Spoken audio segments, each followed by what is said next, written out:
The air in the Crown and Anchor didn't just go quiet, it turned to ice. The kind of silence that makes men check their exits and women reach for their phones, fingers hovering over 911 but never quite dialing, because in this part of Manhattan, calling the cops only makes things worse. Thea Ashford stood in the center of that frozen moment, a wine-stained tray trembling in her hands, and watched her entire carefully constructed life crack open like an egg dropped from a skyscraper. The slap had been loud, Vincent level loud, the kind that echoes off vaulted ceilings and gets remembered in police reports as excessive force if anyone ever bothers to file one, which they won't. But that wasn't the moment everything changed. The moment came 3 seconds later when Thea lifted her gaze from the polished granite floor where she'd kept it religiously for 3 years, 127 shifts, approximately 4,572 hours of deliberate invisibility, and looked Alaric Graves directly in his winter-gray eyes. And spoke. Not in English, not in apology. In something older, something that hadn't been heard in these dining rooms since her father's generation ran whiskey through speakeasies and paid off cops with gold coins stamped with serpents. The words that came out of her mouth were cipher code, the dead language of the 5 founding families of New York's underworld, and they corrected Alaric Graves's grammar with the precision of a jeweler cutting glass. Vinum quod petibus erat Margot 1998 sed hoc est Margot millesimus octogesimus. Every gun in the room swiveled toward her. Thea's hands stopped shaking.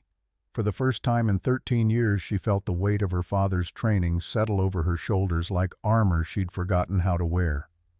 Her spine straightened. The mousy waitress posture evaporated.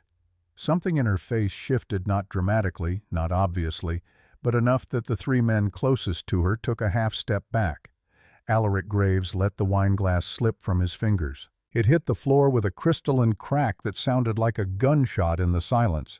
Burgundy liquid spread across white marble in patterns that reminded Thea of blood of Christmas 13 years ago, of her father's hand going limp in hers. The old man's scar, a vicious thing that ran from his left ear to the corner of his mouth, souvenir of some decades-old war, went white against his tanned skin. His voice came out barely above a whisper, but in that room it carried like thunder. "Who taught you that language?" Thea's throat closed. "Wrong answer gets you killed. Right answer gets you killed differently. No answer at all that might buy seconds." She opened her mouth, tasting copper from where his ring had split her lip. And Dad. The word slipped out. Not in cipher code. Plain English. Flat and defiant and so goddamn stupid that if she survived the next 5 minutes it would only be because the universe had a sick sense of humor. Alaric's hand moved toward his jacket. Thea's training kicked in. She cataloged the motion, calculated the draw speed, identified 3 exits and which one gave her the best odds. Stop. The command came from Alaric's left. Caspian Graves rose from his chair with the fluid grace of a predator who'd never had to hurry because everything he hunted eventually came to him. He was 32, maybe 33. The kind of handsome that magazines put on covers but real women crossed the street to avoid. Dark hair swept back from a face that looked like it had been carved from marble by someone who understood cruelty. Eyes the color of smoke over ice. A suit that cost more than Thea made in 6 months. And when he looked at her, really looked, Thea felt something she hadn't felt since the night her father died. Fear. Not the jumpiness of a waitress afraid of being fired. The bone-deep lizard-brain certainty that she was looking at apex predator and she was very much prey. Caspian moved around the table. His bodyguard shifted to give him room. 200 guests sat frozen in their chairs, forks halfway to mouths, because when a Graves moved, everyone else became statues. He stopped 3 feet from Thea, close enough that she could smell his cologne cedar and smoke and something darker, something that reminded her of the gun oil her father used to clean his weapons. "Show me your hands." Not a request. Thea raised them, palms up. The tray clattered to the floor. Caspian's gaze dropped to her knuckles. To the calluses there, the specific pattern of scar tissue that only comes from one thing. "You train." Not a question, an accusation. "Combat training." "What style?" Thea's heart hammered against her ribs. "Lie and he'll know. Truth gets you killed. Krav Maga, boxing, Systema. Who taught you? My father. Name. The word hung in the air like a blade. Thea felt the weight of 200 pairs of eyes, felt Preston Cole, her manager, radiating panic from his position by the kitchen doors, felt the past 13 years of running, hiding, becoming nobody, becoming nothing, all of it about to end because she couldn't keep her goddamn mouth shut. Alaric's voice cut through her paralysis. I asked you a question, girl. Your father's name. Now. Thea met his eyes. Gray like winter skies. Gray like gravestones. Silas, she said quietly. Silas Ashford. The name detonated like a grenade. Alaric actually stumbled backward. His hand found the edge of the table, gripped it hard enough that his knuckles went white. His face cycled through 3 expressions too fast to parse shock recognition, something that might have been guilt, but vanished before Thea could be sure. Caspian went absolutely still, the kind of stillness that comes before violence. Then he moved. His hand shot out, caught the collar of Thea's uniform, and dragged her forward. She didn't resist. Resisting would activate every gun in the room. Instead, she let herself be pulled close enough to feel his breath on her face, close enough to see the gold flecks in his gray eyes. Silas Ashford is dead. The words came out flat, final. 13 years. Everyone knows this. I know. Ashford had 2 children. Twins. Both disappeared the night he died. Presumed dead. One of us survived. Caspian's grip tightened, the collar cut into her throat. Thea's vision started to sparkle at the edges, but she kept her gaze locked on his, kept her breathing even, kept every muscle in her body from tensing, because that's what rabbits do before they bolt. And she was not a rabbit. Not anymore. Prove it, Caspian said. Thea reached up slowly, carefully, and pulled the chain from beneath her collar. The ring emerged into the light, and the room sucked in its collective breath. It was small, gold worn soft with age. The face bore an engraving that every person in that room would recognize: a serpent coiled around a crown, the symbol of the Ashford family, one of the 5 founding bloodlines of New York's underworld. The ring that should have been buried with Silas Ashford 13 years ago. Caspian released her collar. His hand moved to the ring instead, lifting it, turning it in the light. His thumb traced the engraving with something approaching reverence. This was buried, he said softly. I was there. I watched them close the casket. He gave it to me. Thea's voice cracked. She hated herself for it. The night they came, put it around my neck and told me to run. Alaric's voice came from behind Caspian, rough as gravel. What else did he tell you? Thea's eyes burned. She blinked hard, forced the tears back, forced herself to meet Alaric's gaze over his son's shoulder. He told me the Graves family would either save me or kill me. He didn't know which. She paused. Let the words settle. So which is it? For a long moment, nobody moved. The entire restaurant held its breath. Then Alaric smiled. It wasn't a nice smile. It was the smile of a shark that's just realized the fish in front of it is actually another shark. That depends, he said, on whether you can prove you're really his daughter. He gestured to the chess table in the corner. The Crown and Anchor kept one in the back room for high rollers who like to gamble on more than cards. Ornate pieces, marble board betting, minimum 5 figures. One game, Alaric said. You win. I pay you $50,000 and we never speak again. You lose. His smile widened. You work for me. 10 years. No questions. No escape. Thea's pulse hammered. 50,000 would get her the information she needed. The private investigator tracking Kieran wanted that exact amount for the final lead, the one that would tell her where her twin brother had been for the last 13 years. But 10 years as Alaric Graves's property. She looked at the chess table, at Alaric, at Caspian, who watched her with those smoke and ice eyes. Deal, she said. They moved to the back room.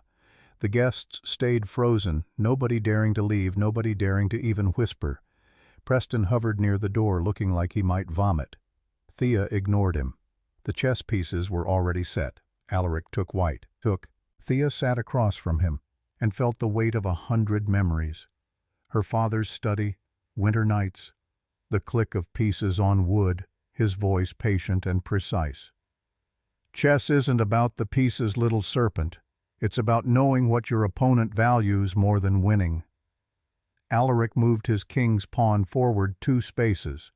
Classic opening, no flourish. Thea responded with the Ashford gambit.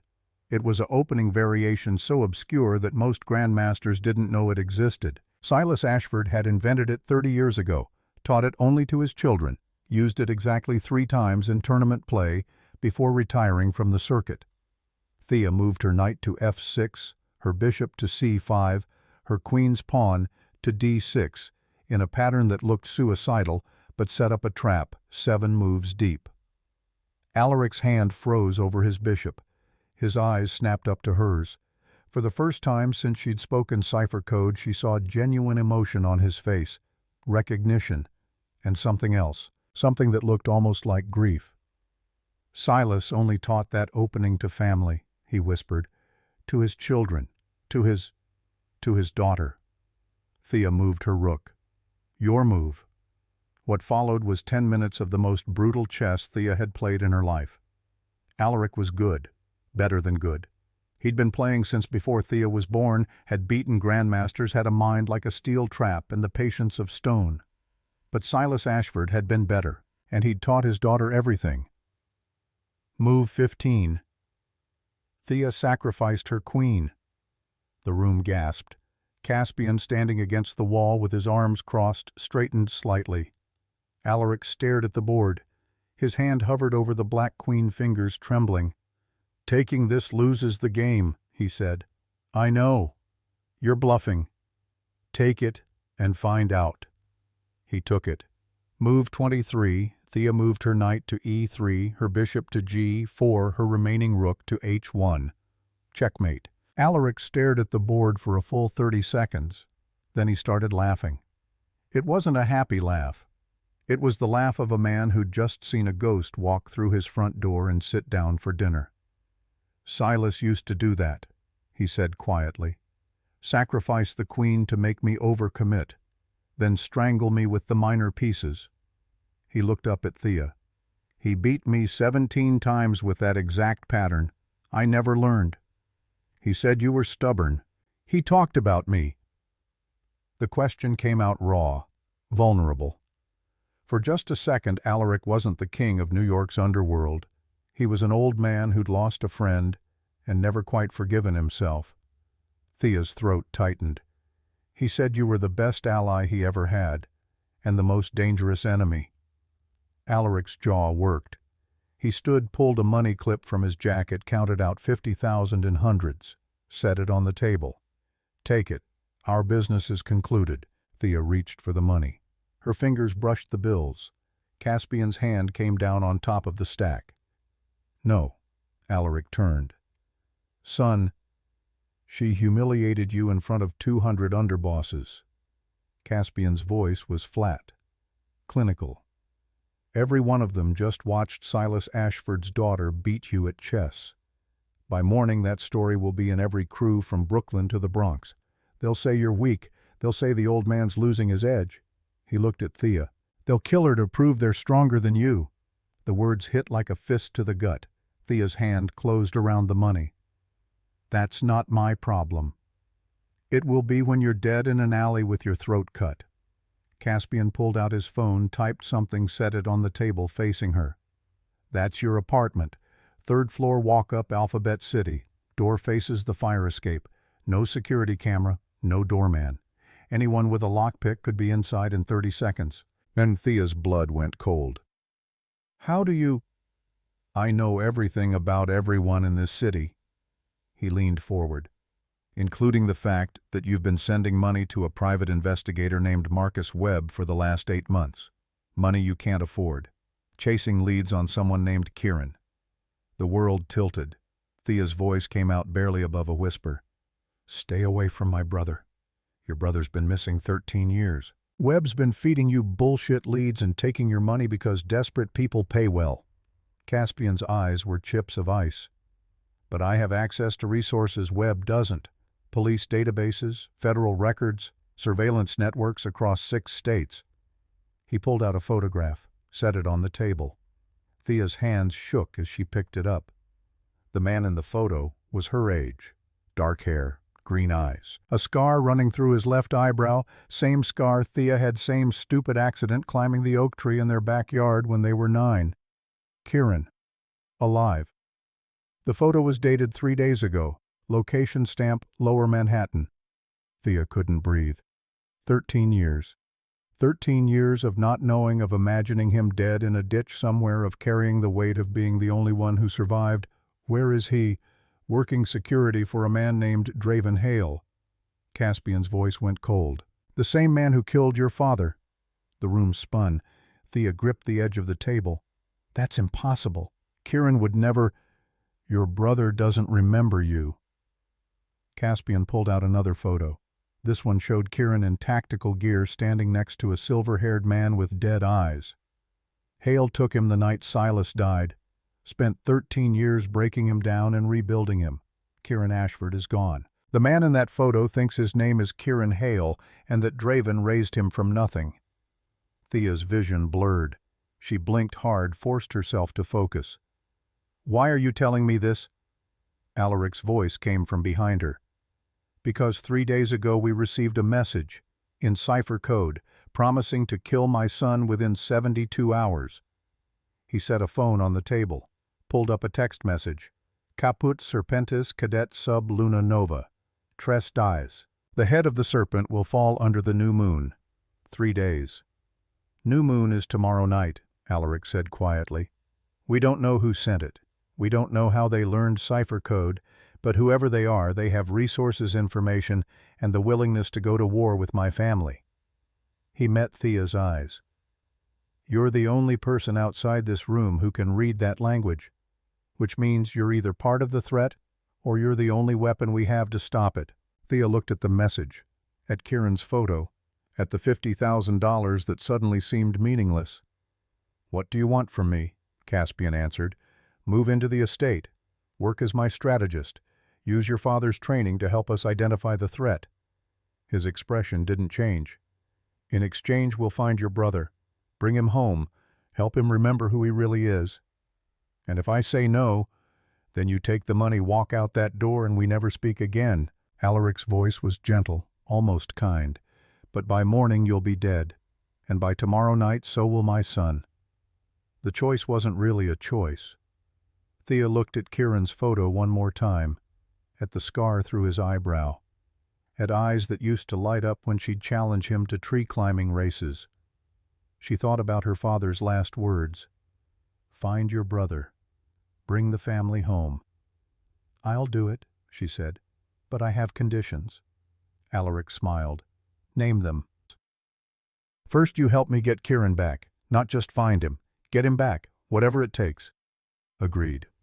Second, you tell me the truth about my father's death, all of it. No lies, no omissions. Alaric's smile faded. He looked at Caspian. Some silent communication passed between them. When the time is right, Alaric said carefully, now or I walk. You'll walk to your death. Then you'll have one less problem to solve. Silence stretched. Caspian's jaw tightened. Alaric's scar went white again. Finally, the old man nodded. Your father died because he trusted me, Alaric said quietly. Draven Hale came for him on Christmas Eve 13 years ago. Silas called me, asked for backup. I told him I'd send men. His voice cracked. I lied.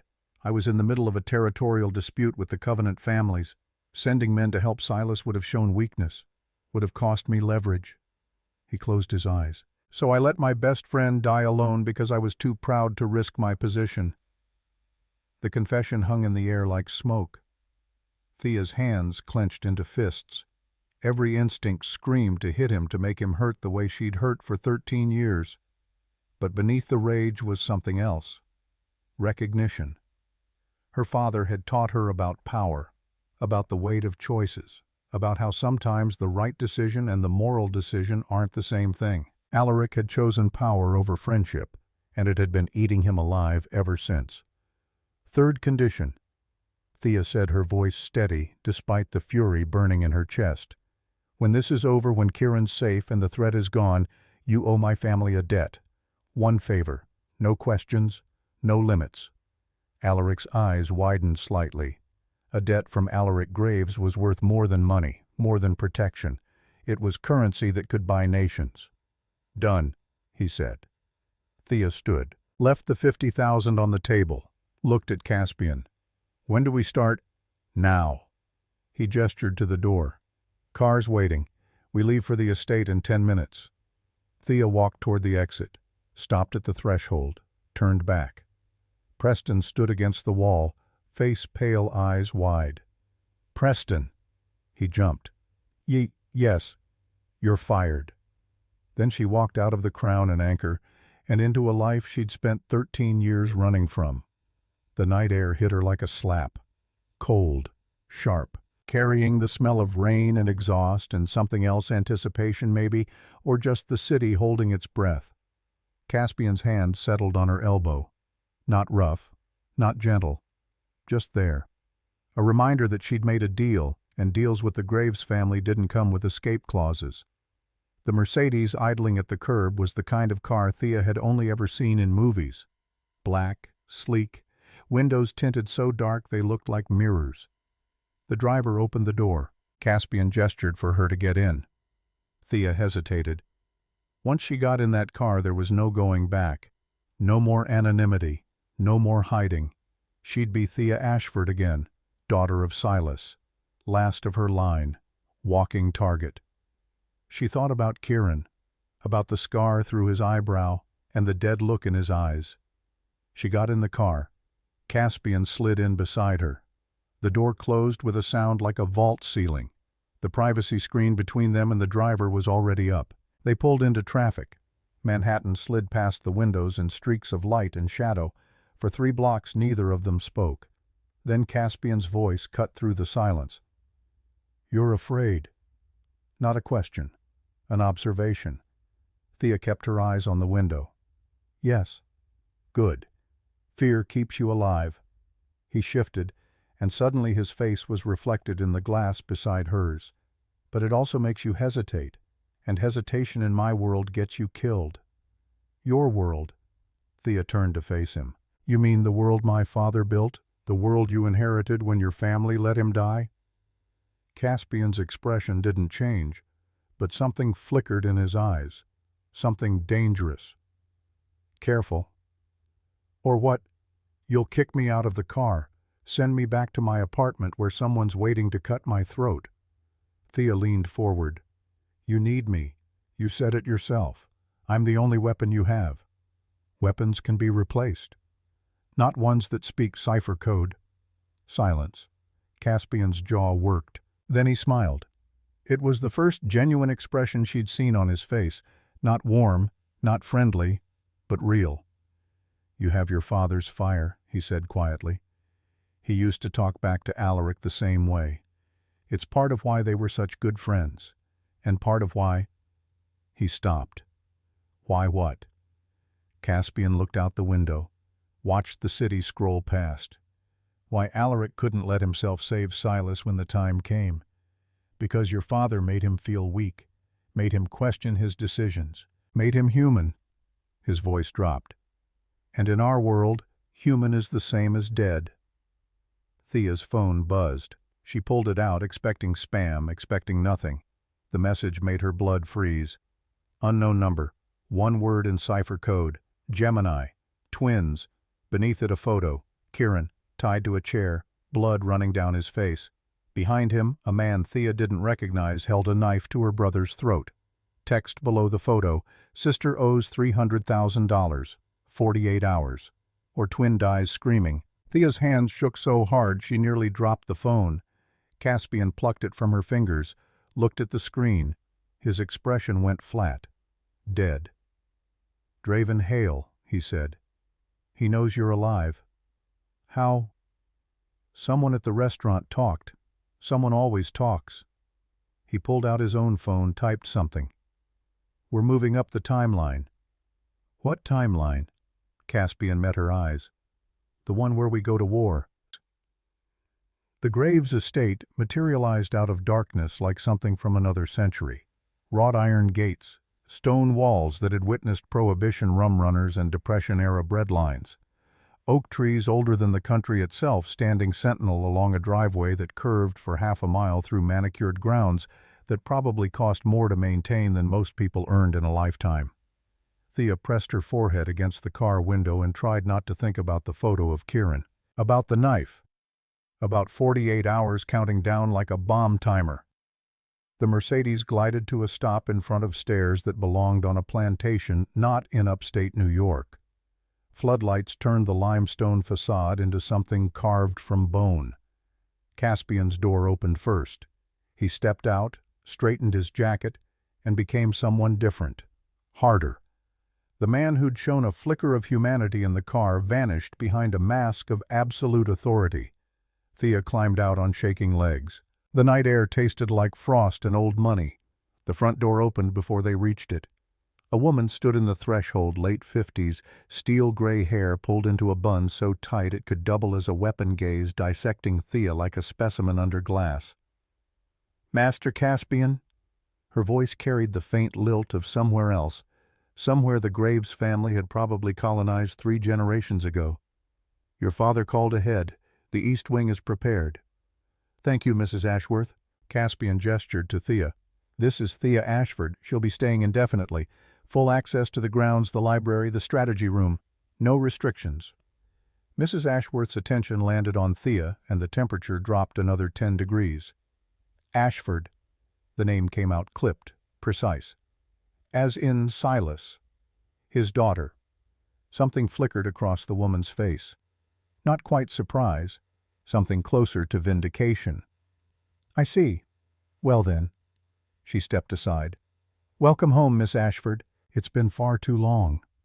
The words carried weight Thea didn't understand. She filed it away, added it to the growing list of mysteries that seemed to breed like rabbits every time someone opened their mouth. The foyer swallowed her whole. Marble floors, crystal chandelier the size of a compact car, staircase that split in 2 directions like a choice in a fairy tale. Left leads to the dragon, right leads to the witch. Pick your poison. Caspian headed right. Thea followed. They climbed in silence. Her sneakers squeaked on marble. His dress shoes whispered. The contrast felt like commentary. 3rd floor. Hallway lined with portraits of dead people wearing expressions that suggested they'd died angry and planned to stay that way. Caspian stopped at a door, pushed it open. The room beyond was bigger than Thea's entire apartment. King bed, sitting area, fireplace, windows overlooking grounds that stretched into darkness. "Clothes in the closet, your size. Bathroom through there," Caspian pointed. "Tomorrow morning 6 a.m. meet me in the strategy room, 2nd floor west wing.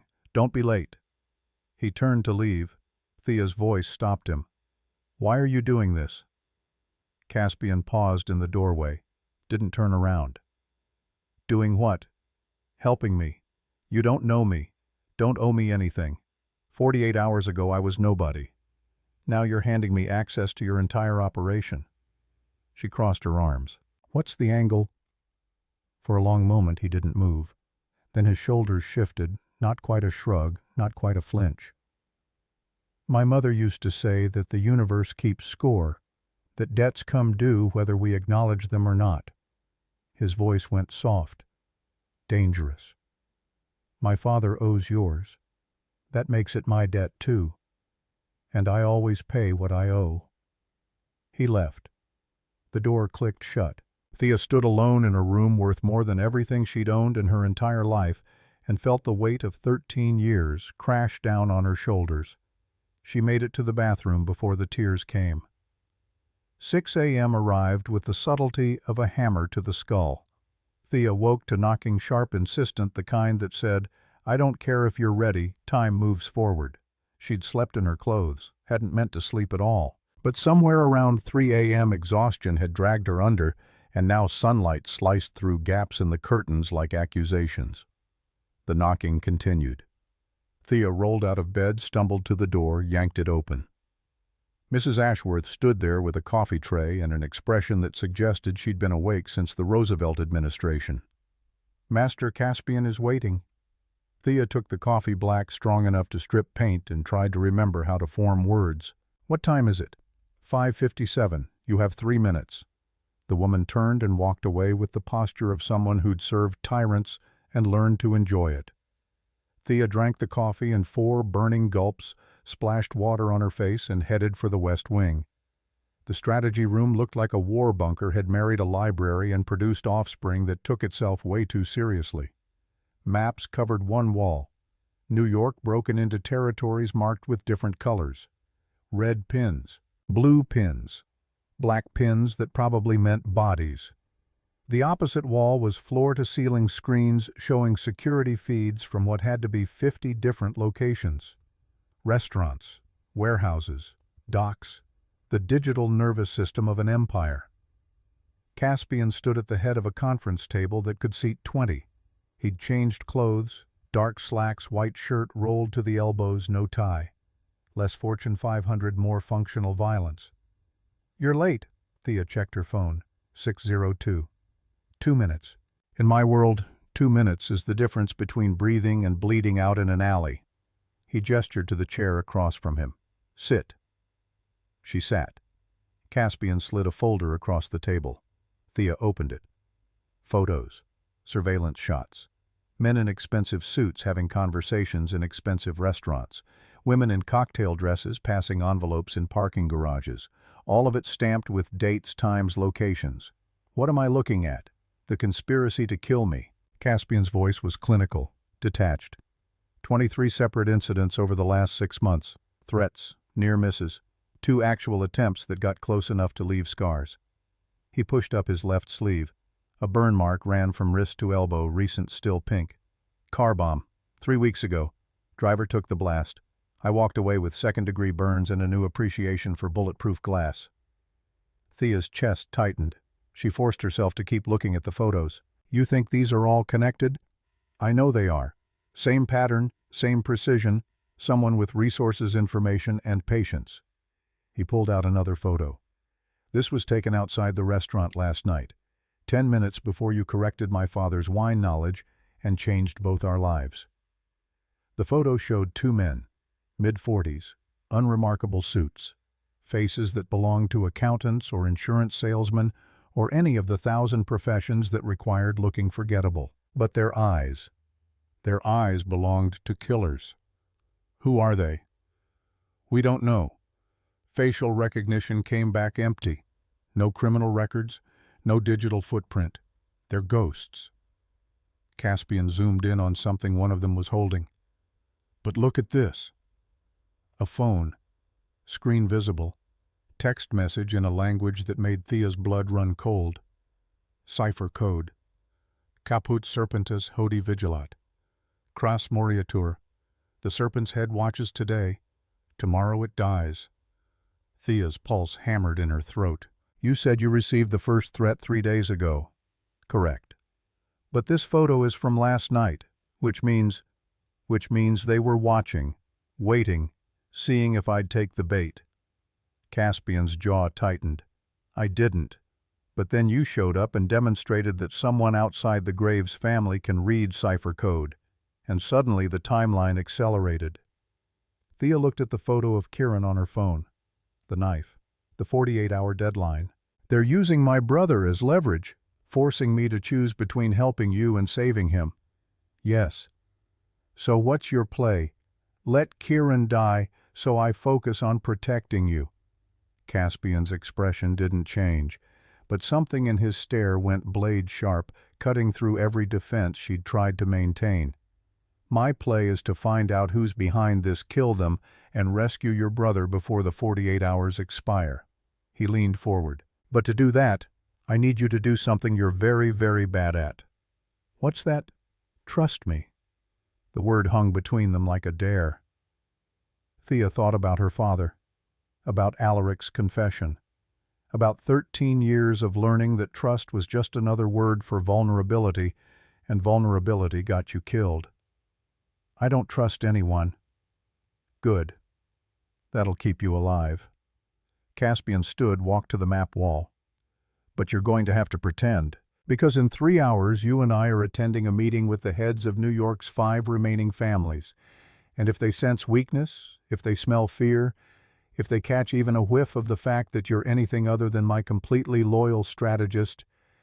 He drew a finger across his throat. Thea's stomach dropped. I thought there were only 4 families left. You and whoever else survived the purge. There were, until last night. Caspian tapped a red pin on the Bronx. The Covenant, the Marsh Syndicate, the Bishop crew, and now apparently the Ashfords are back from the dead. The words hit like a fist to the sternum. I'm one person. I'm not a family. I'm not a syndicate. I'm the daughter of Silas Ashford, last living heir to a bloodline that used to control 40% of the eastern seaboard's black market. Caspian turned to face her. Whether you like it or not, the moment you spoke cipher code in that restaurant, you resurrected your family's claim, and every crew in this city is going to want a piece of what you represent. Thea stood. The room felt too small, too hot. I don't want to represent anything. I want my brother back. I want... What you want doesn't matter. Caspian's voice cut like wire. What matters is what you are. And what you are, Thea Ashford, is a threat to everyone in this room except me. Why except you? Because I'm the only one who benefits from keeping you alive. The honesty was almost refreshing. Almost. Thea walked to the window, looked out at grounds that probably required a groundskeeping staff of 20. Dawn was breaking over trees that had watched empires rise and fall. Her reflection in the glass looked like a stranger. Dark circles under her eyes, hair still tangled from sleep, clothes rumpled. She looked like what she was, a waitress playing dress-up in a world that ate people like her for breakfast. I can't do this. The words slipped out before she could stop them. I'm not my father. I'm not... You beat Alaric Graves at chess.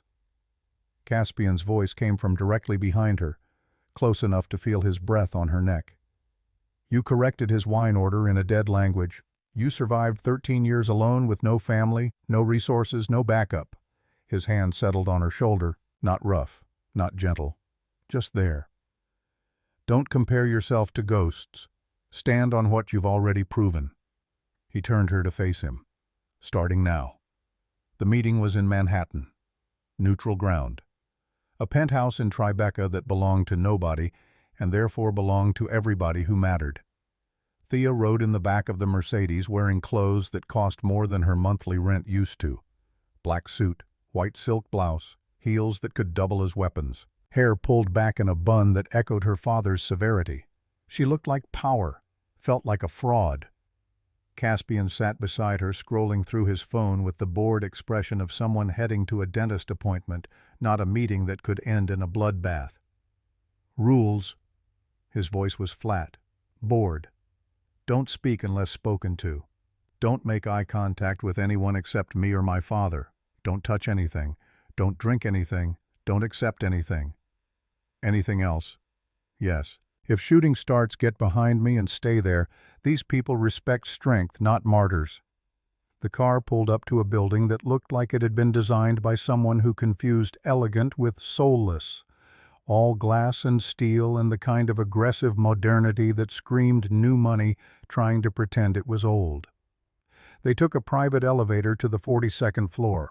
The doors opened onto a space that was somehow both massive and claustrophobic. Floor-to-ceiling windows overlooking Manhattan. Furniture that probably cost more than most people's houses. And in the center of it all, a conference table surrounded by 4 people who radiated the kind of danger that comes from never having to raise your voice. Alaric was already seated. He nodded to Caspian, didn't acknowledge Thea. To his left, a woman who looked like she'd been carved from diamonds and dipped in poison. Late 40s. Platinum hair. Predator's assessment in every glance. The Covenant's current head, Victoria Cross. Thea recognized her from her father's old files. Across from Victoria, a man who made Alaric look friendly. Bald, scarred, built like a freight train that had decided to go to law school and failed the ethics exam. Marcus Bishop. The Bishop crew had controlled the docks since the 1960s and had a reputation for creative violence. At the far end, someone Thea didn't recognize, young, maybe 30, handsome in the way that serial killers are handsome right before they disappoint their mothers. Sandy hair, easy smile, expensive watch. Dylan Marsh. Had to be. The Marsh Syndicate had lost its patriarch 2 years ago. Rumor was the son was worse. All 4 of them looked at Thea like she was a bug that had wandered into a board meeting. Victoria spoke first. "So, the ghost has a name after all." Her voice carried the kind of cultured accent that came from expensive boarding schools and a childhood spent learning which fork to use at state dinners. Thea kept her expression neutral, remembered Caspian's rules, said nothing. Victoria's smile sharpened. "Silas Ashford's daughter. I remember when you were born. Your father threw quite the party. Champagne, cigars, 2 pounds of caviar that cost more than most people's cars." She leaned back. He was so proud. Said he'd finally secured his legacy. The words carried barbs. Thea felt them sink in but refused to react. Marcus Bishop's gravelly voice rumbled across the table. "Legacy didn't last long. Silas got himself killed. Kids disappeared. Ashford Empire crumbled in 6 months." His eyes, flat, dead shark eyes, fixed on Thea. "Now one of those kids shows up after 13 years just as someone starts trying to kill Caspian Graves. Interesting timing." Caspian's hand found Thea's knee under the table, squeezed once. A warning. "Stay calm." "Miss Ashford is here under my protection." Caspian's voice was winter over steel. "Any threat to her is a threat to the Graves family. I trust that's clear." Dylan Marsh laughed. It was a pleasant sound, friendly, the kind of laugh that made you want to join in right before the knife went between your ribs. Protection. How quaint. He stood, walked around the table, stopped behind Thea's chair. "Tell me, Miss Ashford, what exactly do you bring to this table besides a famous last name and a talent for showing up at convenient moments?" Thea's heartbeat thundered in her ears. She could feel Dylan behind her, could smell his cologne, something expensive and cloying. Caspian's hand tightened on her knee. "Don't engage." But Thea had spent 13 years being invisible. Being nothing. Being the girl who kept her head down and her mouth shut and let the world happen to her. And suddenly, sitting in that room surrounded by people who'd probably celebrated when her father died, something inside her cracked. She stood, turned to face Dylan. Up close, he was even more unsettling. Pretty in the way that dolls are pretty, all symmetry and no soul. "What do I bring?" Thea's voice came out steady, lethal calm. "I bring the ability to read cipher code, which means I can intercept communications you think are secure. I bring my father's network of contacts, the ones who survived anyway, the ones who remember that the Ashford family kept its word." She stepped closer. "And I bring something none of you have." "What's that?" "Nothing left to lose." The room went quiet. Victoria's eyebrows lifted.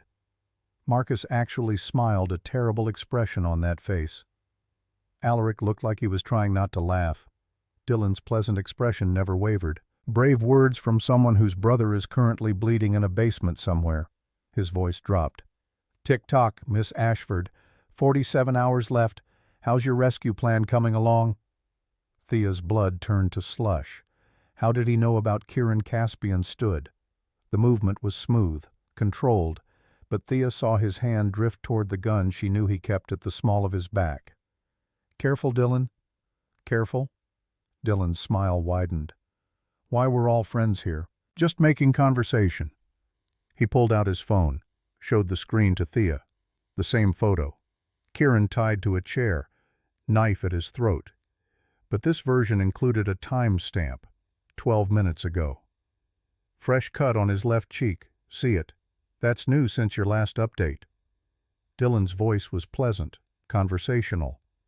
"Draven Hale is very good at what he does, and what he does is extract information from people who don't want to give it." Thea's knuckles went white. "What do you want?" "Want?" Dylan laughed again. "I don't want anything. I'm just here to watch the show, See how long it takes for Silas Ashford's daughter to crack. See if you're really as strong as Daddy Dearest, or if you're just another spoiled princess playing at being dangerous." Thea moved before she could think.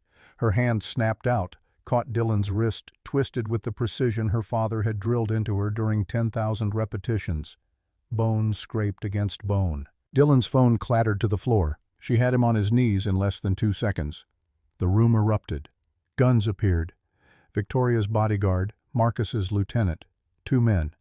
Thea hadn't even noticed, standing in the shadows. Caspian was suddenly between Thea and the guns, his own weapon-drawn expression carved from stone. "Stand. Down." Authority radiated from him like heat. For a frozen moment nobody moved. Then Alaric's voice cut through the tension. "Enough!" He stood slowly. "Miss Ashford, release him." Thea held Dylan's wrist for one more heartbeat. Let him feel the pressure. Let him understand that she wasn't playing. Then she let go. Dylan stood rubbing his wrist, smile never fading. "Impressive. Krav Maga no-weight sistema. Daddy's favorite." He picked up his phone. "You've got fire. I like that. Makes what's coming more interesting." Victoria's sharp voice interrupted. "What's coming, Mr. Marsh?" Dylan looked around the room. His expression shifted, still smiling, but now there was something else underneath. Something hungry. War. Someone's targeting the Graves family, which means the power structure is about to shift. Smart players are already picking sides. He turned to Thea. "This isn't about Kieran, or you, or even Caspian. This is about what comes after the old families fall. And trust me, Miss Ashford, they will fall." The prophecy hung in the air like smoke. Marcus Bishop's gravelly voice. "And which side are you picking?" "Whichever one wins." Alaric moved to the center of the room. When he spoke, his voice carried the weight of 3 decades running New York's underworld. "This meeting is over. We reconvene in 72 hours. By then we'll know who's behind the threats and deal with them accordingly." His gaze swept the room. "Until then, the old rules apply. No territorial conflicts, no unauthorized hits. Anyone who breaks protocol answers to the council. Translation: behave or get buried." Victoria stood. "Agreed." Marcus nodded. Dylan just smiled, but as he passed Thea on his way out, he leaned close enough that only she could hear. "I've been waiting 13 years for the Ashford twins to reunite. Don't disappoint me." Then he was gone. Finally, it was just Thea, Caspian, and Alaric. The old man walked to the window, looked out at Manhattan stretching to the horizon. "That was stupid." His voice was quiet but cut like a scalpel. Thea's jaw tightened. "He deserved has nothing to do with it. You showed everyone in that room that you have a weakness, that your brother can be used against you." Alaric turned. "Now they'll all be calculating how to exploit that. Dylan was testing you. You failed." The words stung because they were true. Caspian holstered his gun. "She also showed them she's not afraid, that she can fight, that the Ashford name still means something. And now they'll either want to recruit her or kill her, possibly both." "Then we'd better make sure they choose recruit." Alaric studied his son for a long moment. Something passed between them, some wordless communication that comes from decades of knowing exactly how the other person thinks. Finally, Alaric nodded. "We have 46 hours before Kieran Ashford dies. We need leverage, information, proof that someone in that room is connected to Draven Hale and the assassination attempts." He looked at Thea. "Your father used to keep files, blackmail material on every major player in the city. Insurance, he called it. You wouldn't happen to know where those files are." Thea's mind raced. Her father's files. She'd thought they were destroyed in the attack, thought everything had burned. But there was one place, one location her father had shown her when she was 10 years old, a safety deposit box in a bank in Queens. He'd made her memorize the access codes, made her promise to only use them if everything else failed. "I might." Her voice came out careful, measured. "But I'd need to get to Queens, and I'd need assurance that whatever's in those files doesn't get used against my family." Alaric's laugh was bitter. "Your family is you and a brother who doesn't remember your name." What's left to protect? The future. Thea met his eyes. When I get Kieran back, when we rebuild, I don't want those files hanging over our heads like a sword. Then make sure you're valuable enough that we don't need to use them. It wasn't a promise. It was a challenge. Caspian's phone buzzed. He checked it and his expression went dark. We need to move, now. What happened? He showed her the screen. Another message. Cipher code. Gemini sanguis in duabus horis fluit.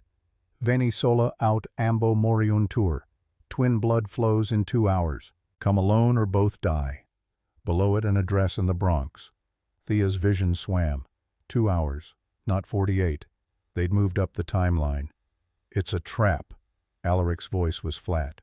Obvious, crude, designed to make you panic and do something stupid. I don't care.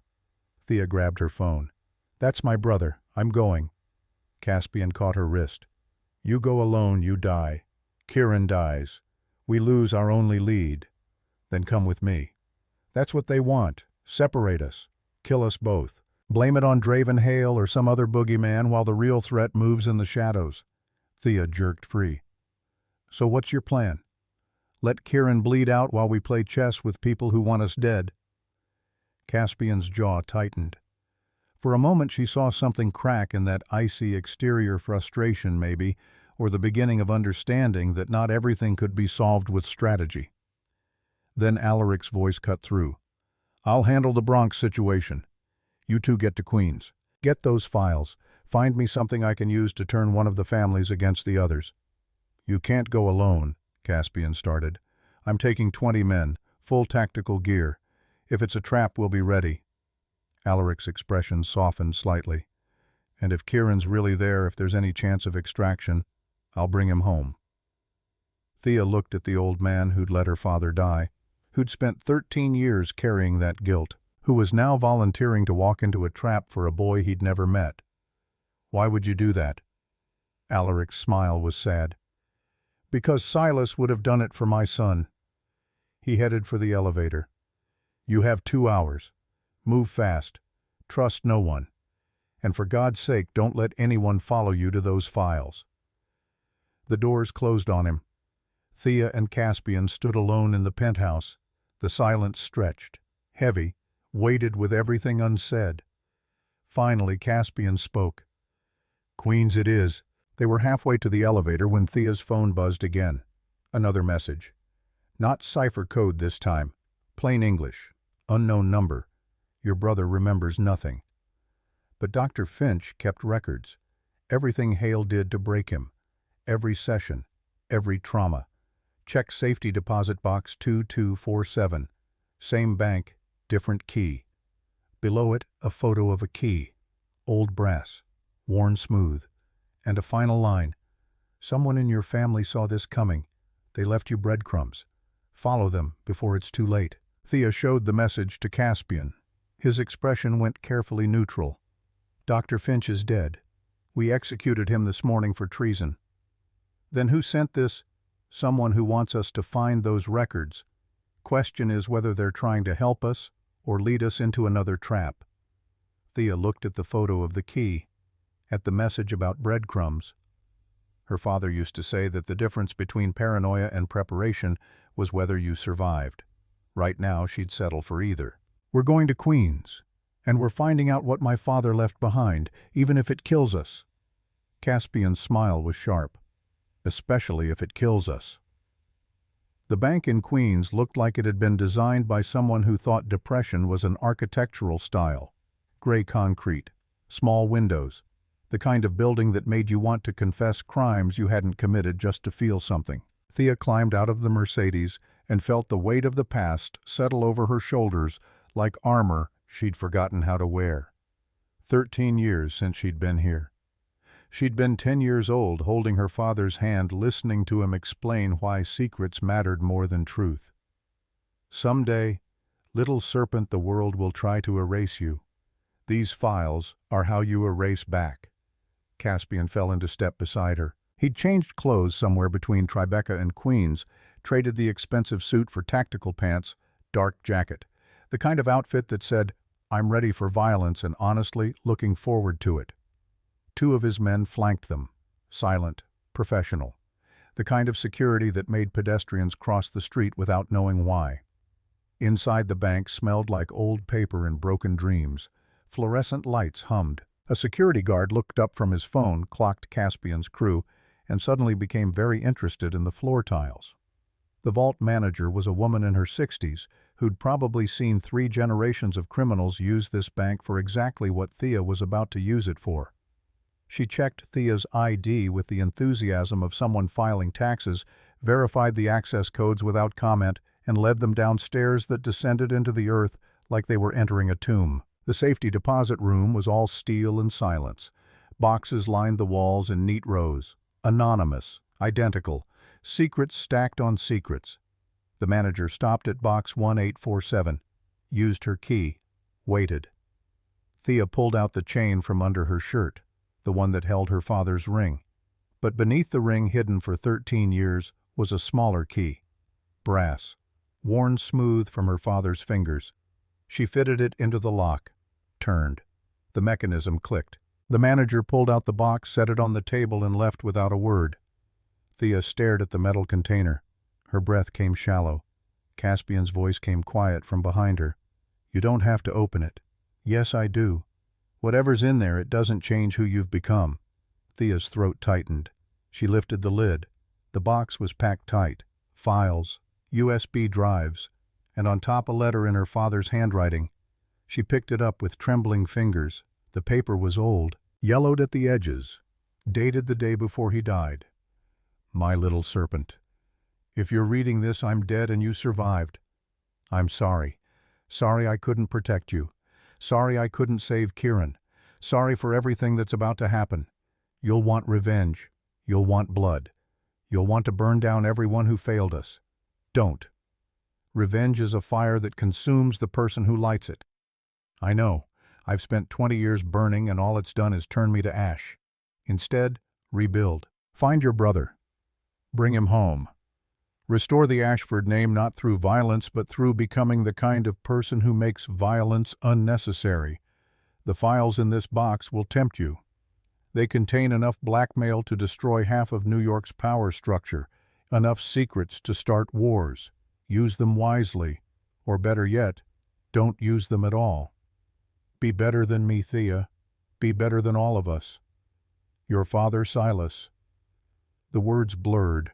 Thea read them twice, 3 times, each pass cutting deeper. Be better than me. She set the letter aside and something inside her chest cracked open. A memory surfaced sharp, vivid, unbidden. Christmas morning. She was 7. Kieran had gotten the bigger present and she'd thrown a fit. Her father had taken her aside, knelt down to her eye level. You know what makes someone strong, little serpent?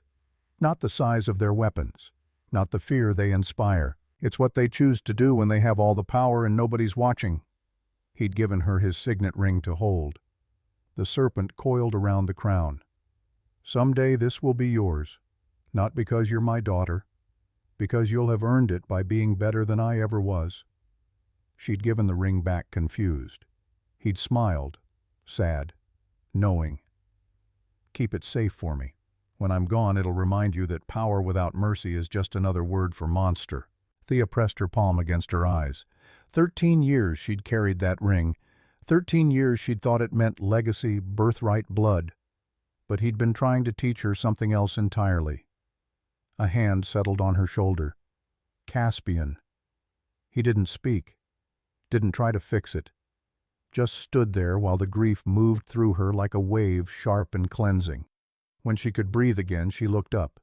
He met her eyes. Something passed between them. Not attraction, not yet, but recognition. Two people who'd both lost someone and learned to carry the weight. My mother died when I was 19.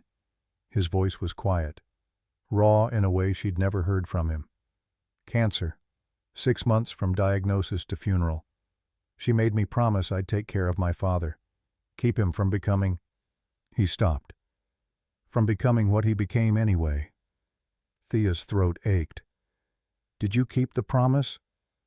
I tried, but you can't save people from themselves. His hand squeezed her shoulder once, then fell away. Your father knew that. That's why he's asking you to save yourself instead. The moment stretched. Fragile. Human. Then Thea turned back to the box, started pulling files. Graves, Hale, Bishop, Cross, Marsh, every major player, every secret. Her father had documented it all. She opened the Hale file first.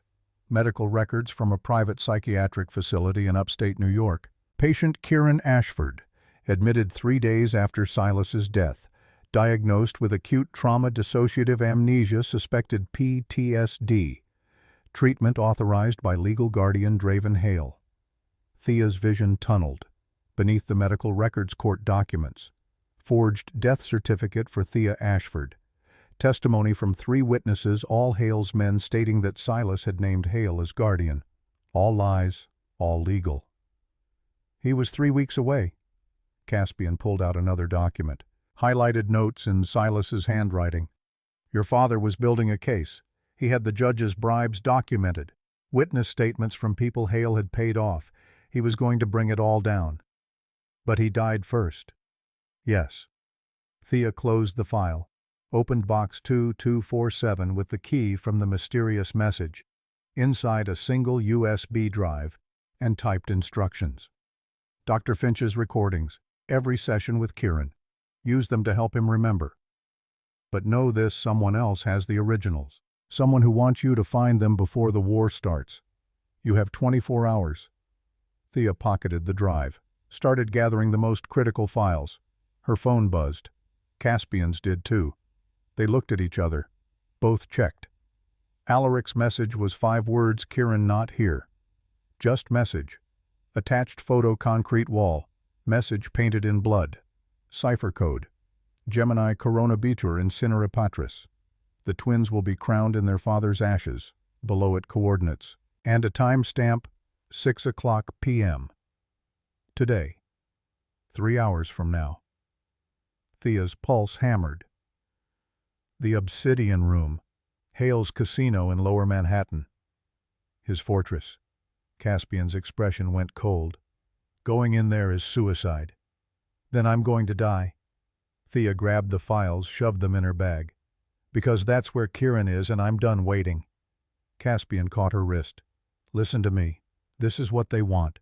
You walking into a trap because you're desperate. They're playing on your emotions. I know. Thea met his stare. I know it's a trap. I know I'm being manipulated. I know every strategic reason why this is a terrible idea. Her voice cracked. But he's my brother, my twin. And for 13 years I thought he was dead. Now I know he's alive and suffering, and I can't leave him there. Silence filled the vault. Caspian studied her. Then he nodded. Okay. Okay. We're going in, but we're doing it smart. We're using your father's files to turn the families against each other, create chaos, force them to divide their attention. He pulled out his phone, started typing. And we're going to make sure that if this goes wrong, if we don't walk out of there, we take enough of them with us that the survivors remember the Ashford name for the next century. Thea wanted to argue, wanted to tell him he didn't have to come, but the words wouldn't come, because the truth was, she needed him, needed his resources, his contacts, his cold, strategic mind, needed someone who looked at her like she was worth saving. They left the bank with ammunition that could destroy empires. The drive back to Manhattan took 40 minutes. Thea spent the time scanning documents, building a mental map of who owed what to whom. By the time they reached the Graves estate, she had a plan. Alaric was waiting in the strategy room. He looked older. The Bronx raid had cost him, she could see it in the set of his shoulders. Kieran wasn't there. He said it like a confession. But we found evidence. Medical equipment, restraints, blood. Your brother's been there recently. Thea set the files on the table. I know where he is. The Obsidian Room. 6 p.m. Alaric looked at Caspian. That's Hale's fortress. Then we cheat. Thea pulled out files. Marcus Bishop has been running guns through Hale's docks without authorization. Victoria Cross has been embezzling $3 million from the Covenant. Dylan Marsh isn't even legitimate. He's the product of an affair, killed his half-brother to secure the inheritance. She spread the files like cards. We leak this. All of it. Every family gets proof of every other family's crimes. Create chaos. Make them turn on each other. And while they're busy destroying one another, we go get my brother. Alaric stared at the files, then at her. Your father would have done the same. His voice was quiet, respectful. This destroys the balance we've maintained for 20 years. Good. The balance got my father killed. It also kept this city from becoming a war zone. It's already a war zone. You just pretended it wasn't because the bodies weren't yours. The accusation hung in the air. Alaric's expression hardened, then softened. You're right, and I'm done pretending. He looked at Caspian. Send the files, all of them. Caspian hesitated. Father, do it. It's time for a new world. Alaric extended his hand to Thea. One where the Ashford family stands beside the Graves family. She took it. Partners, until one of us dies. Let's make sure it's not today. The files went out at 4:30 p.m. By 4:45, the city was eating itself alive. At 5:50, they loaded into 4 vehicles and headed for war.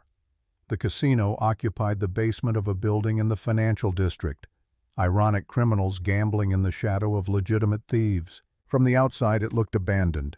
Boarded windows, rusted fire escape, the kind of place you walked past without noticing. But Thea knew better. Knew about the reinforced steel beneath the boards, the surveillance cameras hidden in streetlights, the kill zones covering every approach. She clutched the bag containing her father's files. Ammunition that had already set the city on fire. By now Marcus Bishop's crew would be hitting Victoria's warehouses. Dylan Marsh would be moving on the Bishop territories. The old families tearing each other apart while she walked into the belly of the beast. Caspian's tactical team moved like ghosts. They'd done this before. Knew how to clear rooms, neutralize threats, extract targets, but they'd never done it against Draven Hale, the man who'd killed Silas Ashford and walked away clean. The man who'd stolen Kieran and spent 13 years turning him into a weapon. The man who was about to discover that Thea Ashford was her father's daughter in every way that mattered. They breached at 6:00 p.m. exactly. The first floor was empty. Too empty. No guards, no resistance, just a staircase leading down into darkness like a throat waiting to swallow them whole. At the bottom, a door. Steel. No handle. Just a keypad glowing red in the shadows. Caspian pulled out a device, started working on the lock. His fingers moved with surgical precision. 30 seconds. 45. Thea's phone buzzed. Message from unknown number. Come alone or watch him die on camera. Attached live video feed. Kieran in a chair, conscious now, bleeding from a fresh cut on his temple. Behind him, Draven Hale with a gun pressed to the base of his skull. Hale's voice came through tinny speakers, cultured and pleasant like a professor discussing literature. Tick-tock, sister. Door opens in 10 seconds. You walk through alone, or I demonstrate what happens to disobedient children. Alaric grabbed Thea's arm, fingers digging in hard enough to bruise. Don't. It's suicide. It's my brother. It's a trap designed to kill you both. Thea looked at the screen, at Kieran's face, at the scar through his eyebrow that matched hers, same stupid accident, same oak tree, same summer afternoon when they'd been 9 and immortal and convinced they could fly if they just climbed high enough. And she saw something. Just a flicker. Just a moment where his eyes focused on the camera, where something behind the blank expression shifted like ice cracking over deep water. Recognition. Buried deep. Locked away behind 13 years of conditioning and lies and carefully constructed amnesia. But there. He remembered. Maybe not her name. Maybe not their past. But something. Some fragment of the bond that had existed before Hale tore them apart. I'm going in. Thea pulled free of Alaric's grip. You give me 5 minutes, then you blow the door and come in shooting. 5 minutes, you could be dead. Then you'll have 4 minutes and 30 seconds to avenge me. The door clicked, swung open on hinges that moved silent as confession. darkness beyond. And somewhere in that darkness, her brother waiting to either remember or kill her. Thea stepped through. The door slammed shut behind her with the finality of a casket lid. For 3 heartbeats, she stood in absolute black. No sound, no light, just the thundering of her pulse in her ears and the weight of her father's ring against her chest. Then lights flickered on, harsh, industrial, the kind that turned everything the color of old bruises and made shadows look like blood. She was in a casino, or what used to be one. Poker tables overturned like corpses. Slot machines gutted their electronic guts spilling across warped floorboards. The air tasted like mold and copper, and something else, fear maybe, or just the accumulated desperation of 1,000 bad bets. In the center of the room, Kieran, not tied to a chair anymore, standing, free, holding a gun with the easy competence of someone who'd been born holding weapons. Behind him, Draven Hale, 55. Silver hair swept back from a face that belonged on currency or monuments to dead tyrants, eyes the color of winter-killing frost. Smiling. Thea Ashford. Finally. His voice was cultured, pleasant. The voice of a man who'd never raised it because people listened or they stopped breathing. 13 years I've been waiting for this reunion. Thea's eyes stayed on Kieran, on the gun in his hand, on the way he held it professional grip finger alongside the trigger guard stance that spoke of endless drills and muscle memory deeper than thought. Kieran, her voice cracked. She hated herself for it, hated the weakness. It's me. It's Thea, your sister. I don't have a sister. His voice was flat, empty. The voice of someone who'd had every emotion carefully excised and replaced with obedience. My father is Draven Hale. My family died a long time ago. The words felt like bullets, each one finding a home in the soft places she'd tried to armor over with 13 years of running and hiding and pretending the past didn't exist. Hale's smile widened, showing teeth too white to be natural. You see perfect conditioning. 13 years of careful work. Kieran doesn't remember the Ashford name, doesn't remember you, doesn't remember anything except what I've taught him. He stroked Kieran's shoulder like a handler praising a good dog. He's my son now, my weapon, my legacy. You're wrong. Thea took a step forward. The floor creaked under her weight. The scar on your eyebrow. You got it climbing the oak tree in our backyard. You were racing me to the top. I won. You fell. Kieran's expression didn't change, but his hand, the one holding the gun, trembled, just slightly, just enough. I don't. You do, somewhere. Thea kept moving, slow, careful, each step measured. You remember Christmas mornings, hot chocolate with too many marshmallows because Mom could never say no to us. Dad teaching us chess at the same time, one game with 2 students. Mom singing while she cooked. Stop. The word came out strangled. The lullaby. You remember the lullaby? Thea started humming. The melody their mother had sung every night. The one that had lived in her dreams for 13 years, the only thing that still smelled like home. Kieran's gun lowered an inch. His eyes, green like hers, like their mother's, like spring breaking through winter, went wide. How do you? Because I sang it to you.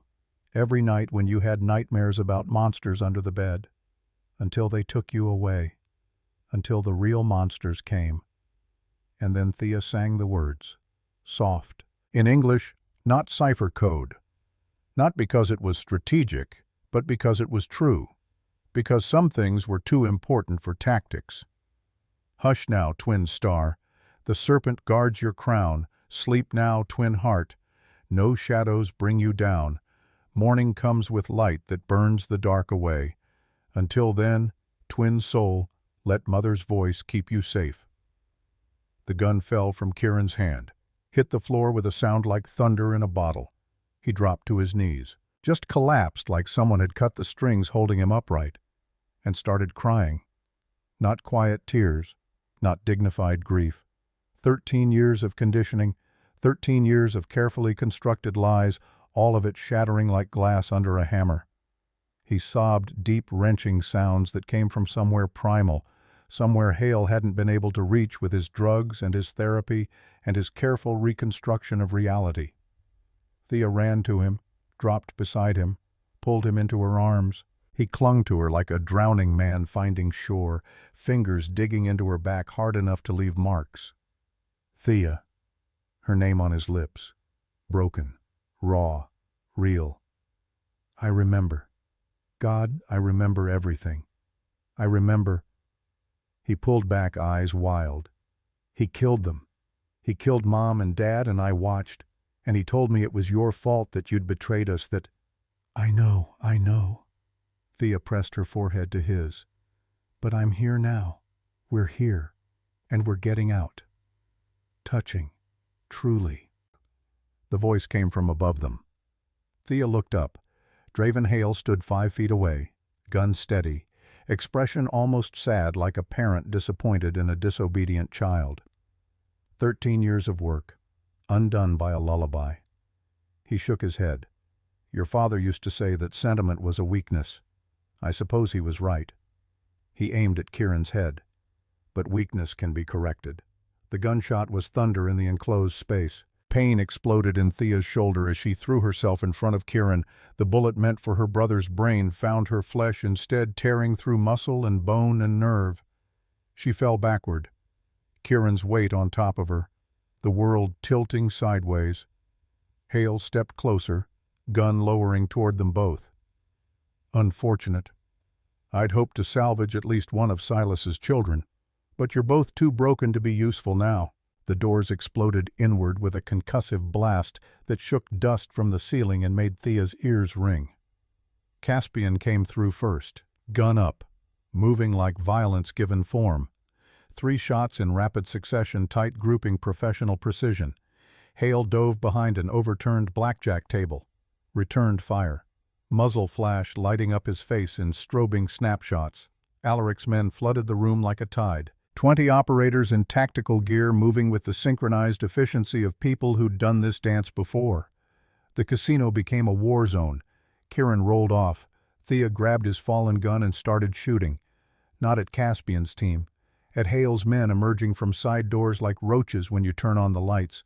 His face was wet with tears, but his hands were steady. 13 years of training, of conditioning, of being turned into a weapon, all of it channeled toward the man who'd destroyed their family. Thea pressed her hand to her shoulder. Blood poured between her fingers, hot and slick. The room spun. Colors bled into each other like watercolors in rain. Caspian appeared above her face, carved from stone. Hold on. Medical team's coming. Kieran is fine. He's fighting with us. Your lullaby broke whatever Hale did to him. Something that might have been approval flickered across Caspian's face. You were right. Some bonds can't be erased. A massive explosion shook the building, not from inside the casino, from somewhere above. Thea felt it in her bones, in her teeth, in the way the floor bucked under her. What was that? Dylan Marsh just sent a message. Caspian's expression went grim. He's taking advantage of the chaos. Hit 3 family strongholds simultaneously. Victoria's headquarters, Marcus's dock operations, even one of our safe houses. He pulled out his phone, checked something, and his jaw tightened. The city's burning. Every family is at war. The old alliances are dead. Everything we knew is ending. Thea tried to focus, tried to think through the pain and the blood loss and the way her vision kept tunneling. Dylan. He knew. He knew we'd leak the files. He was waiting for this. Yes. He's been playing us from the start. The assassination attempts on you. The threats. He wanted us to start a war so he could... Another explosion. Closer this time. The ceiling cracked. Chunks of concrete rained down. Caspian grabbed Thea, hauled her up. She screamed as the movement tore at her shoulder.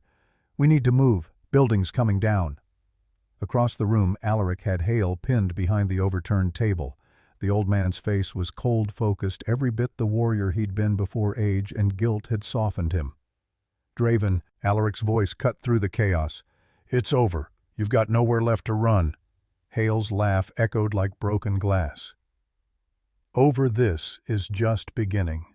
You think you've won because you've got the girl and the boy. You've started a war that will consume everything you've built. We'll rebuild.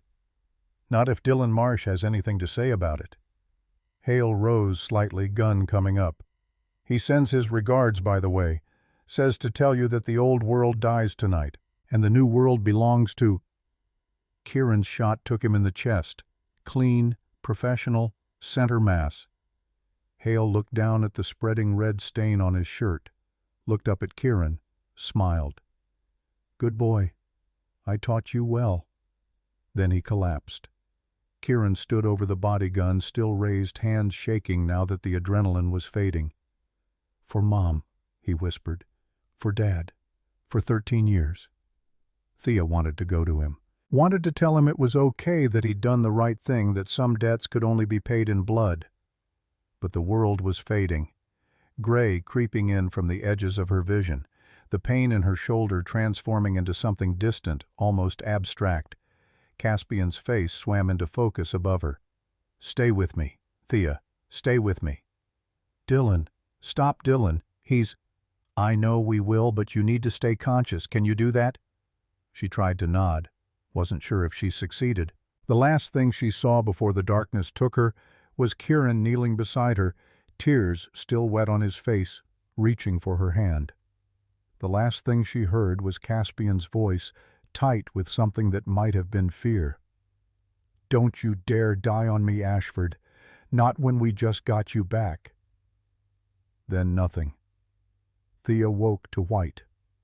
White ceiling, white walls, white sheets that smelled like antiseptic and industrial detergent.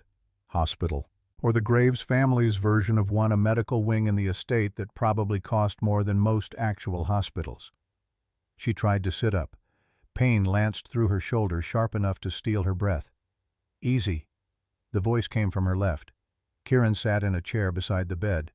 He looked different. Older somehow, despite the fact that they were twins, and time should have marked them the same. His eyes held weight they hadn't carried before, the weight of remembering, of knowing, of having killed the man who'd raised him. How long? Her voice came out rough, unused. 36 hours. Bullet shattered your collarbone, nicked an artery. They had to go in twice to stop the bleeding. Thea processed that. A day and a half. Unconscious while the city tore itself apart. What happened after? Kieran's jaw tightened. War. Real war. Not the careful, controlled violence the families used to practice. Actual chaos. He stood, walked to the window. Dylan Marsh moved fast, hit every family while they were distracted fighting each other. Victoria Cross is dead. Marcus Bishop is in hiding. Half the council is gone. Thea's chest went tight. Caspian Alaric. Alive. Barely. Dylan hit the estate 6 hours after we got you out of the casino. 24 men. Full assault. Kieran turned to face her. Caspian held them off, but Alaric took a bullet to the spine. He's paralyzed from the waist down. The words landed like blows. Alaric, the patriarch, the king, reduced to a wheelchair. Where's Caspian now? Coordinating the counteroffensive. Dylan's holed up in what used to be Victoria's headquarters. Declared himself head of a new council. Says the old families are finished.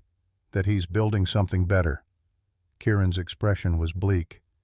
He's winning, Thea. Without the council united, without the old alliances, he's picking us off one by one. Thea closed her eyes. Thought about her father's letter.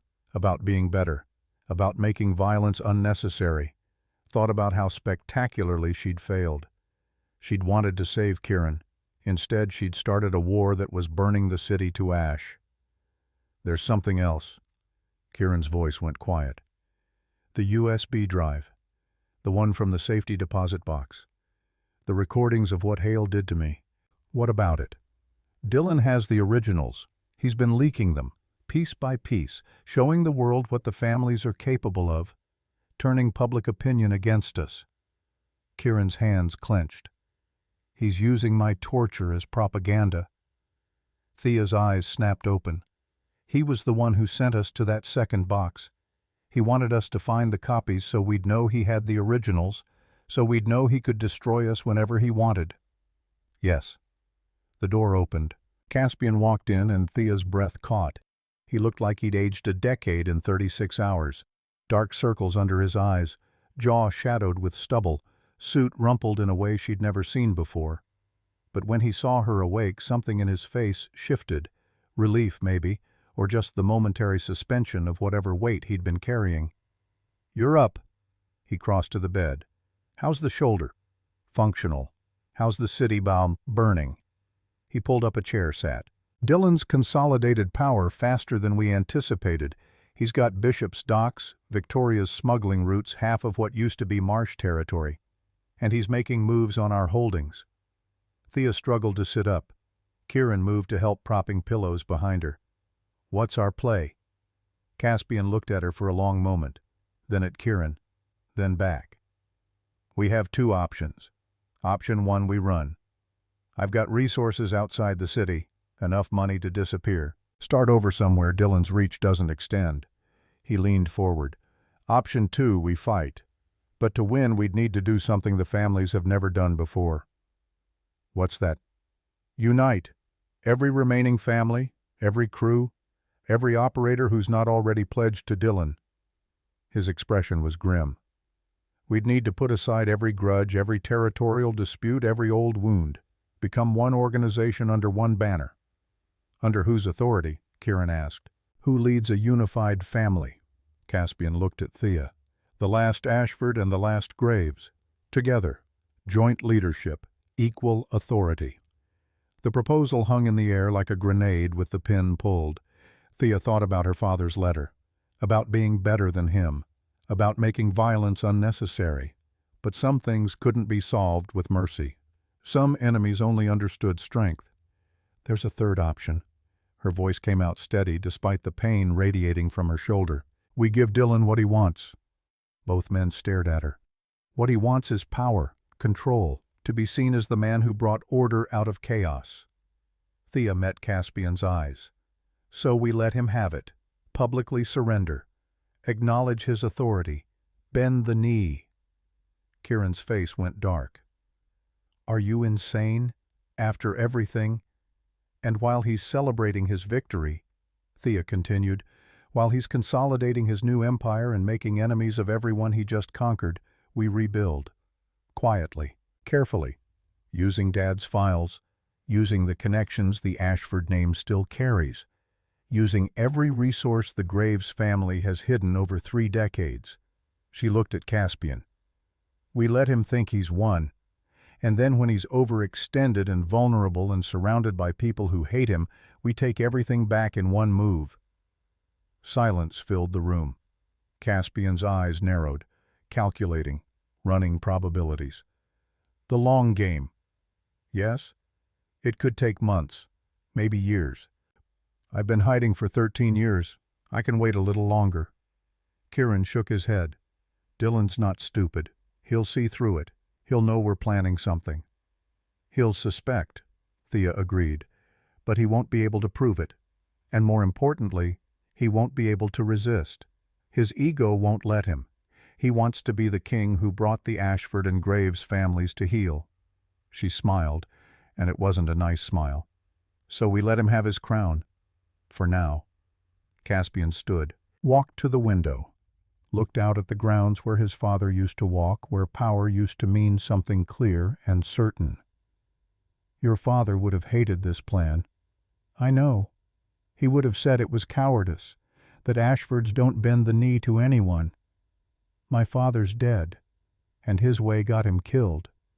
Thea's voice was quiet but carried steel. "I'm not interested in dying for pride. I'm interested in winning. And winning means being smarter than our enemies." Caspian turned to face her. "If we do this, if we commit to this, there's no going back. We surrender everything publicly. Our holdings, our reputation, our father's legacies. To get it all back twice over. Maybe. Or maybe we lose everything and Dylan wins anyway. Then we'd better make sure we don't lose." Kieran looked between them. "I just got my memory back. Just got my sister back, And you're asking me to trust you both with a plan that could get us all killed. Thea reached for his hand, squeezed. I'm asking you to trust that we're not alone anymore, that we're not running, that we're not victims. She met his eyes. I'm asking you to trust that the Ashford family isn't dead. It's just getting started. Kieran stared at her, then at Caspian, then down at their joined hands. Finally, he nodded. Okay. The long game. He looked up. But when we take Dylan down, I want to be there. I want him to know it was us. You'll be there, Caspian promised. We all will.